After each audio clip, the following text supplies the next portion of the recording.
When you think about some of the most brutal one-on-one matchups in football, there's one that doesn't always get the spotlight, but absolutely deserves it. Forget quarterbacks and edge rushers for a second.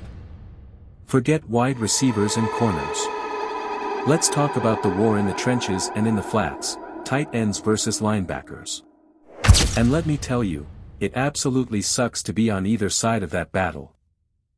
On paper, the tight end looks like the dream position. You get to catch passes like a wide receiver, block like an offensive lineman, and sometimes you even score touchdowns. Sounds great, right? Not so fast. When you're lined up against a linebacker, you're dealing with a guy whose entire job is to make your life miserable. He's usually faster than you in coverage, stronger than you at the point of attack, and meaner than you when it comes to physicality. Want to run a crisp route? Good luck. That linebacker is jamming you at the line, trying to knock your timing off, shoving you into the dirt before you can even turn your head for the ball. Even if you do get separation, you're running into the teeth of the defense. Every catch feels like a setup for a car crash, because linebackers love nothing more than blowing up a tight end across the middle. And don't forget, you're also expected to block. Sometimes you're going one-on-one with a defensive end who outweighs you by 40 pounds. Other times, it's that same linebacker you just tried to beat in coverage, and now he's got leverage, momentum, and a full head of steam. Either way, if you miss, the quarterback is on the ground and your coach is screaming at you.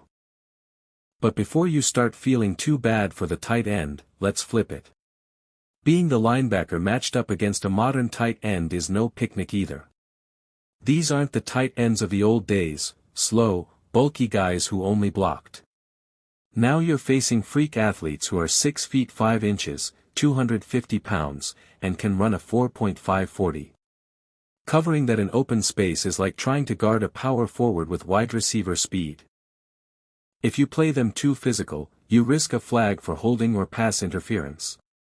Play off, and they'll body you up and turn a 5-yard curl into a 20-yard gain. You can't win. It's a mismatch nightmare. And when it comes to run defense, it doesn't get easier. Tight ends love to chip you, seal you off, and humiliate you on film. 1 second you're trying to read the play, the next second you're pancaked into the turf by a guy who's technically a receiver.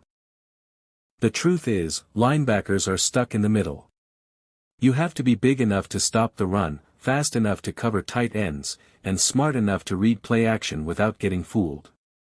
It's like the NFL expects you to be 3 different players rolled into one, and if you mess up, the tight end makes you look bad instantly.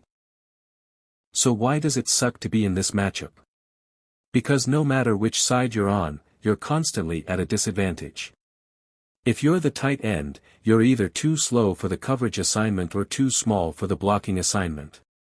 If you're the linebacker, you're either too small to stop a dominant run blocker or too slow to handle a pass-catching freak. It's a constant chess match, but unlike quarterbacks and receivers who get the glory, or defensive ends who rack up sacks, tight ends and linebackers rarely get the highlight reel. They just grind in the middle of the field, banging heads every snap, and usually, somebody walks away frustrated. At the end of the day, the tight end versus linebacker battle is one of the most brutal, unforgiving, and underappreciated wars in football. Tight ends are asked to do everything and get punished for it. Linebackers are asked to stop everything and get blamed when they can't. So next time you're watching a game and see a tight end getting smashed over the middle, or a linebacker getting mossed in the red zone, just remember, it's not because they're bad. It's because this matchup flat out sucks.